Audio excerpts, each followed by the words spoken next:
ఇప్పుడు ఖైదీ నెంబర్ 150 సినిమాలో మెగాస్టార్ చిరంజీవి ఏం చూపించబోతున్నారో అని మాట్లాడుకుంటే ఖచ్చితంగా ఆయన రీమేక్ ప్రోడక్ట్లను మాత్రం ఎప్పుడు ఒరిజినల్ కంటే బెటర్గానే తీర్చిదిద్దేస్తారన్న నమ్మకం అయితే ఉందండి. గతంలో చిరంజీవి అండ్ వినాయక్ కలిసి తీసిన ఠాగూర్ సినిమాను ఒరిజినల్ కంటే బెటర్గా తీశారు కాబట్టి ఇప్పుడు కూడా అందరూ అలాంటి మ్యాజిక్ కోసం ఎదురు చూస్తున్నారు.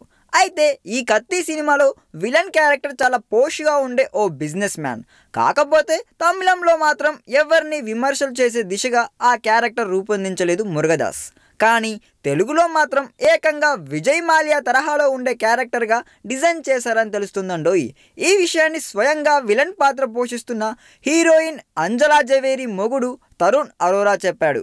తనకు విజయ్ మాల్యా తరహా క్యారెక్టర్ అంటూ బ్రీఫ్ ఇచ్చారని, ఇప్పటికే తొలి షెడ్యూల్ దిగ్విజయంగా పూర్తి చేశానని, రెండో షెడ్యూల్ ఈ బుధవారం నుండి చేయబోతున్నట్లు చెప్పుకొచ్చాడండోయ్. కాకపోతే మనోడు రివీల్ చేసిన విషయాల్లో అన్నింటికంటే షాకింగ్ ఏంటంటే అసలు విజయ్ మాల్యా తరహా క్యారెక్టర్ అని చెప్పడమే. ఇప్పటికే దాదాపు దివాలా తీసేసి ఫారిన్లో తలదాచుకున్న ఈ కింగ్ ఫిషర్ గనుడు కింగ్ ఫిషర్ పక్షిలా ఇండియా నుండి ఎగిరిపోయాడంటూ కోర్టులు కూడా కామెంట్ చేస్తున్న టైంలో చిరంజీవి ఇలా ఆయన్ను టార్గెట్ చేశారు ఏంటి అన్న విషయమే చాలా మందిని ఇప్పుడు ఆశ్చర్యానికి గురిచేస్తుందండోయ్. మొత్తానికి చూడాలి ఎవరి క్యారెక్టర్ ఎలా రూపొందించింది అని తెలియాలంటే సినిమా రిలీజ్ అయ్యేంత వరకు వెయిట్ చేయాల్సిందేనండోయ్.